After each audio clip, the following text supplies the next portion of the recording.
first shade I'm going to go into is Heroin from, this is the Urban Decay Vice palette, so I don't know if you can actually still get this, but what I'm looking for is this really dark blue just here. So any dark blue will do fine. This just appears to be the only one I have in my eyeshadow collection. Now I'm taking this on a round domed brush because it's going to deposit the product quite nicely, and I'm going to take this into roughly about the third of my eye. And I feel like my eyes are quite difficult when it comes to really making looks pop because I'm not sure what shape they are, so you guys need to take that into account. But as a result, because I want this top colour to come through, I'm going to take this just above my crease, so where the eye sort of folds. I'm going to take a clean brush.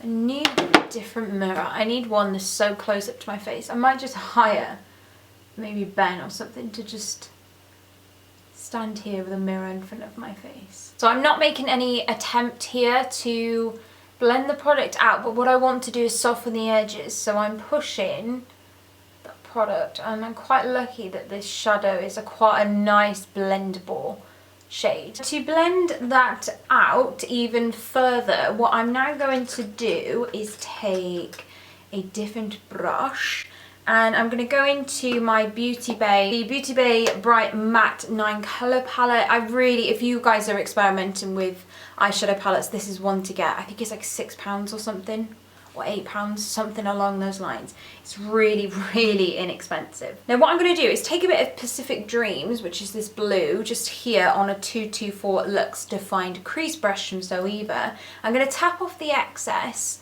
and what I'm going to do is blend this shade out ever so slightly.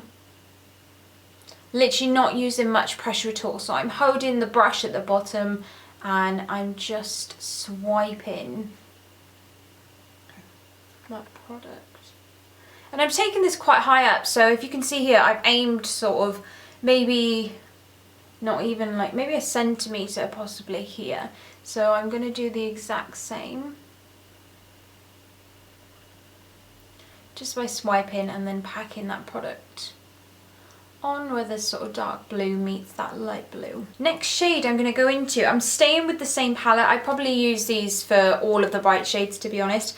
I'm going to go into a mixture of these three here. So I dipped into Carpe Diem, which is the red. I then took a dab into the pink and then some into the Purple Rain. And I'm using this on a 231 Luxe Petite Crease brush from Zoeva.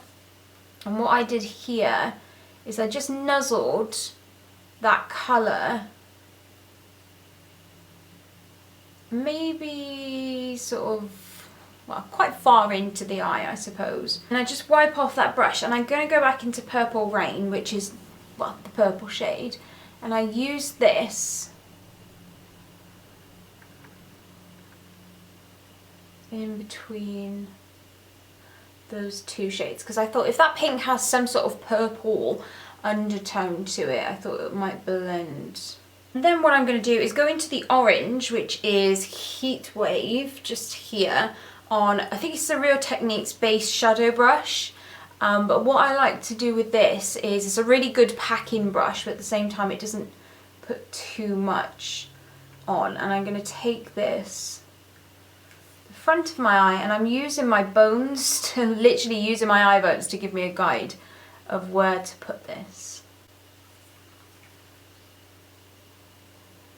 So I'm just tapping, moving the brush by tapping. Is I want to go in and just softly blend that purple and that pink. In order to do that, I'm going to go in with Pinky Promise and a bit of Make Them Wink. So I'm going to nuzzle my brush around with that, tap that off, and then just tap that pink. Now with this one, I'm just going to go over the pink because I haven't got much space to work with just here. So I'm going to go just slightly over the pink, enough for it to sort of blend into the blue. Don't worry, we can go back in and add colour.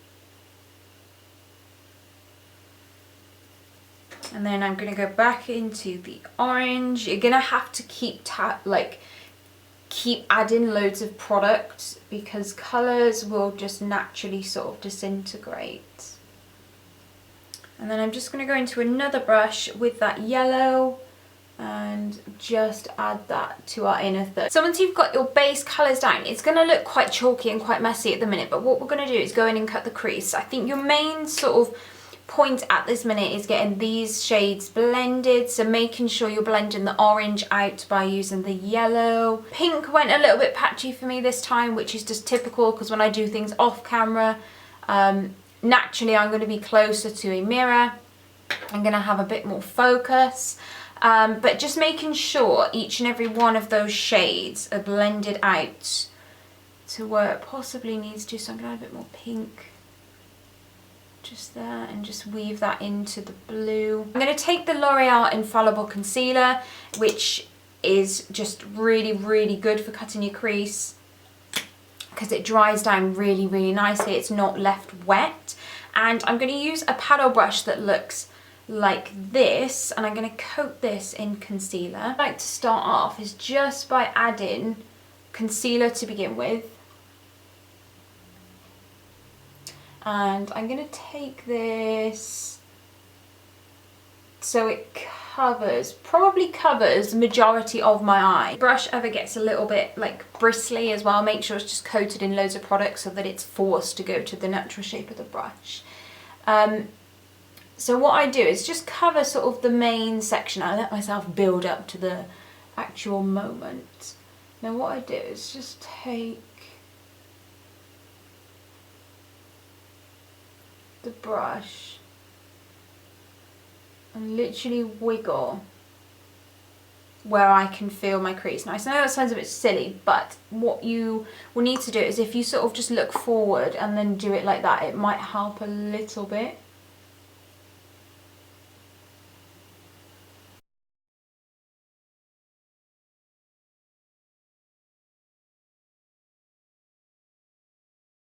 What from experience I used to do, and I am by no means like a genius with this stuff because it's just not my sort of forte. I tend to be relatively okay and confident in relatively natural makeup with a bit of spice added with loads of colour, but bright colourful looks like this that are very technical.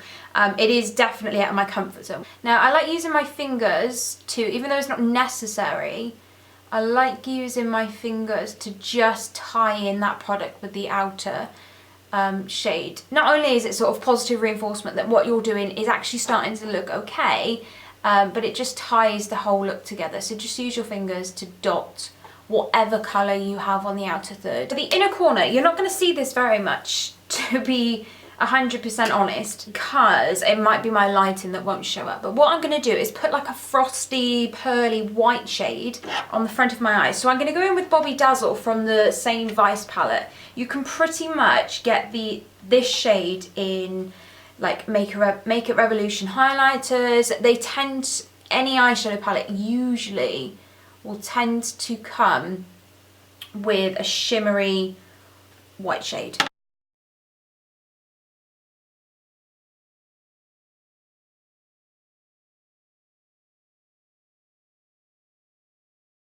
Don't worry if you do go over the line, because what you can do is just take like 3 or 4 bristles from this actual brush and just go back into whatever shade brush you used previously, just to get rid of the shimmer if it's gone on to the actual matte. Then next shade, I'm going to use the same brush because why not? I'm going to go into a sleek eye dust in the shade of Scuba. I don't know if you can still get this, I'm assuming you can, but it's kind of like a peacock green, well you can see it here, a peacock green / blue. Turquoise I think is the shade I'm looking for. You want to put this product right in the middle of the eye, and the reason you want to do that is so that you have enough space to blend backwards into the darker blue, but then also have enough space to blend towards the whiter shade.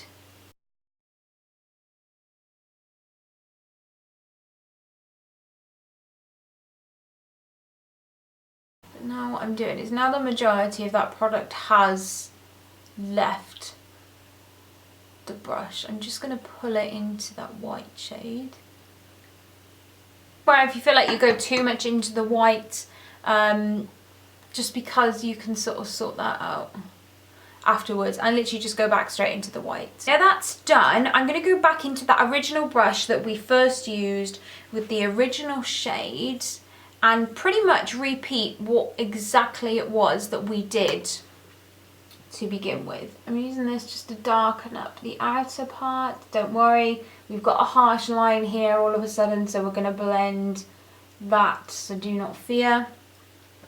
What I'm also going to do, I think, is I'm going to take this blue, so Pacific Dreams we used from that original palette. Yeah, this was what I did. So I'm just using this. Probably not on my fingers, probably not the best thing to use. I can't use my finger for absolutely everything. I'm going to wipe off that original brush because the product doesn't really stick too heavily to it, and press that into the eyes like so. I might just do a smidge on the other side, yeah. What we're doing here is sort of adding a bit of dimension but making the whole blending process a bit easier. Like I said, we did have a bit of a not as smooth line, so I'm going to take that same brush and go into Pacific Dreams. Now I'm using next to no product. It looks like I've got loads of product on there, but it's just because it's stained the brush. And I'm placing the bristles so that it doesn't go much further than over the original blue line. And what I'm going to do is just push and then a wiggle. I'm not going to do too much. So I'm a bit happier with that, to say the least. Now what I've noticed as I'm doing that, I was like, something looks a little bit uneven, and I think what's happened is that purple amongst all that blending has become a little bit lost. So I'm going to take that same pencil brush, just add that colour into the blue and then push the blue into the purple just with the top of the brush. So I'm not 100% happy with that, just because I don't feel like they are as even in terms of their colour, but I think the majority of it is correct, at least the front of it. What to do is go back into the original brush we used, so the Sigma one, go back into Heroin, which is the darkest shades. Now this is probably too much of a big brush, but I'm just being lazy, which is probably something you cannot do with these looks. And I'm going to run that underneath the line. And then to blend that out, I believe I took Pacific Dreams again, which was that really light blue. And I kind of kept this on the lash line. So what I'm going to do from here is I'm going to put my lashes on. I don't think I'm going to do any liner. I don't know. Just feel like it would ruin the whole look. So I'm going to go in with lashes, my mascara, and then I will be back shortly. Okay, so that is the eyes done. I haven't added any liner. I was so tempted to, just to tie the whole look together. But I think what I might end up doing is when it comes to sort of taking photos, if I notice that there is, I don't know, if I notice that there's any like patchy bits, I think I'm going to go in and just add a little bit liner here. Okay guys, so I really struggled to try and find a lip option to go with this, and it's been a real struggle because I don't know why. The pink undertones that I tend to usually use, they're not just sort of sitting in well with this, so I'm not sure as to why. Never mind, I just thought I'm going to leave it like this anyway. I've got a sort of bit of pink going on my top. But yeah, this is the whole look. I mean, I hope that you enjoyed this video, and I hope it was something a bit more different than the typical looks that I tend to do, and it's pretty much me just stepping out of my comfort zone. So hopefully you might have picked up a trick from this, because I've really struggled to do these types of looks, and I feel like today I've made a bit of an advancement. So yeah, thank you so much for watching, and I shall see you in my next video. Bye!